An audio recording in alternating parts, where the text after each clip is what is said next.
എന്താണ് ഇവിടെ സംഭവിക്കുന്നത്? ഒന്ന് പോകുമ്പോൾ മറ്റൊന്ന് കടന്നു വരികയാണ്. ദുരിതമെന്ന് പറഞ്ഞാൽ അത് കുറഞ്ഞു പോകും. ദുരിതത്തിന് മുകളിൽ വേറെ എന്തെങ്കിലും വാക്കുകൾ ഉണ്ടായിരുന്നുവെങ്കിൽ അത് പറയാമായിരുന്നു. കൊറോണയാൽ വേട്ടയാടലിന് ഇരയാക്കപ്പെട്ടവരാണ് ഈ രാജ്യത്തെ ജനങ്ങൾ.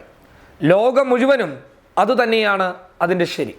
പക്ഷേ രാജ്യത്തെ ജനങ്ങൾ നേരത്തെ തന്നെ സാമ്പത്തിക പ്രതിസന്ധിയുടെ ഭാഗമായി നിന്നിരുന്നു. കേന്ദ്ര സർക്കാരിൻ്റെ തെറ്റായ സാമ്പത്തിക തീരുമാനങ്ങളിൽ വലിയ രീതിയിലുള്ള തിരിച്ചടിയാണ് രാജ്യത്തെ ജനങ്ങൾക്ക് ഏൽക്കേണ്ടി വന്നത്. ആ തിരിച്ചടിയിൽ നിന്ന് എങ്ങനെയെങ്കിലും ഒന്ന് മുക്തമാകാൻ വേണ്ടിയിട്ട് അഥവാ കരകയറാൻ വേണ്ടിയിട്ട് രാജ്യത്തെ ജനങ്ങൾ വലിയ രീതിയിൽ ശ്രമിച്ചുകൊണ്ടിരിക്കുന്നതിനിടയിലാണ് കൊറോണ രാജ്യത്തേക്ക് കടന്നു വരുന്നത്. കൊറോണയും കൂടി വന്നപ്പോൾ നമ്മുടെ രാജ്യത്തിൻ്റെ സാമ്പത്തിക സ്ഥിതി ഏകദേശം താറുമാറായി എന്ന് വേണം പറയാൻ. അതായത് ഇനിയൊരു വളർച്ച അത് പ്രയാസകരമായി മാറി നിൽക്കുന്നു എന്ന് വേണം പറയാൻ.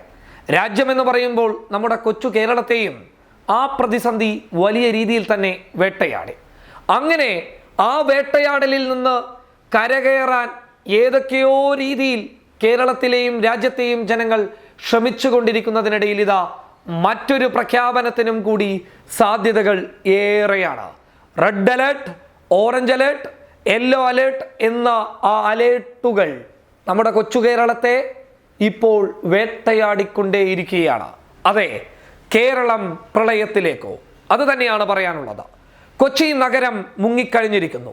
കൊച്ചിയുടെ വിവിധ പ്രദേശങ്ങൾ വെള്ളത്തിനടിയിലായിരിക്കുന്നു. റോഡുകളിൽ വെള്ളം നിറഞ്ഞൊഴുകുകയാണ്.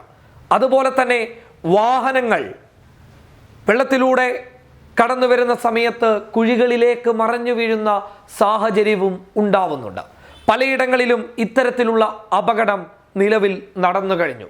അതായത് എന്ത് സംഭവിക്കും എന്ന് പറയാൻ പറ്റാത്ത അവസ്ഥ.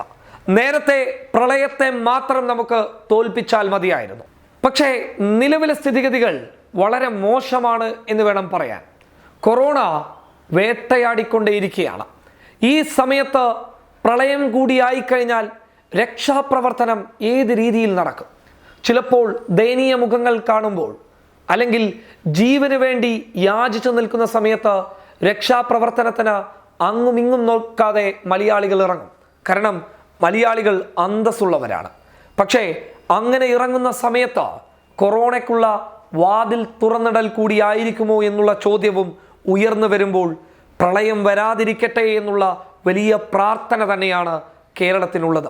കാരണം ഈ സമയത്ത് പ്രളയവും കൊറോണയും ഒന്നിച്ച് ജനങ്ങളെ വേട്ടയാടിക്കഴിഞ്ഞാൽ അത് അടുക്കള വരെ നമ്മളെ വേട്ടയാടിയെത്തുമെന്നുള്ള കാര്യത്തിൽ യാതൊരു സംശയം വേണ്ട. എന്തായാലും നല്ലത് മാത്രം സംഭവിക്കട്ടെ. പ്രളയം ഇല്ലാതിരിക്കട്ടെ. കൊച്ചി നഗരത്തിലെ വെള്ളക്കെട്ടുകൾ ഇല്ലാതാവട്ടെ. ജനങ്ങൾ സുരക്ഷിതരാവട്ടെ. നമുക്കറിയാവുന്ന വിഷയമാണ് ഓപ്പറേഷൻ ബ്രേക്ക് ത്രൂ. കൊച്ചി നഗരത്തിലെ വെള്ളക്കെട്ടുകൾ, അതായത് ഈ പ്രളയ സമയത്ത് സൃഷ്ടിക്കപ്പെടുന്ന വെള്ളക്കെട്ടുകൾ, ആ വെള്ളക്കെട്ടുകളെ ഇല്ലാതാക്കാൻ വേണ്ടിയിട്ട് കൊച്ചി നഗരത്തിലെ അധികൃതർ കൈക്കൊണ്ട നടപടിയാണ് ഓപ്പറേഷൻ ബ്രേക്ക് ത്രൂ. ആ ബ്രേക്ക് ത്രൂ വഴി കൊച്ചി നഗരത്തിലെ വെള്ളക്കെട്ടുകൾ ഇല്ലാതാക്കാൻ സാധിക്കും പ്രളയ സമയത്ത്. ആ ഒരു വലിയ ഒരു ബോധം ജനങ്ങളിലെത്തിയിരുന്നു. പക്ഷേ അത് വലിയ തിരിച്ചടിയായി മാറി എന്ന് വേണം പറയാൻ. ഓപ്പറേഷൻ ബ്രേക്ക് ത്രൂക്ക് അത്തരത്തിലൊരു പരിഹാരം കാണാൻ വേണ്ടിയിട്ട് ഒരു പരിധിവരെ പോലും സാധിച്ചില്ല എന്നുള്ളത് അധികൃതരുടെ ഒരു വലിയ പരാജയമായി തന്നെ നമുക്ക് കാണേണ്ടി വരും. എന്തായാലും പ്രളയത്തിനെ തോൽപ്പിക്കാൻ തയ്യാറായി നിൽക്കുക.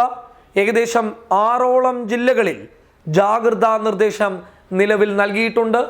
നമ്മൾ സജ്ജരായി നിൽക്കുക കൊറോണയെയും പ്രളയത്തെയും തോൽപ്പിക്കാൻ. News desk public Kerala.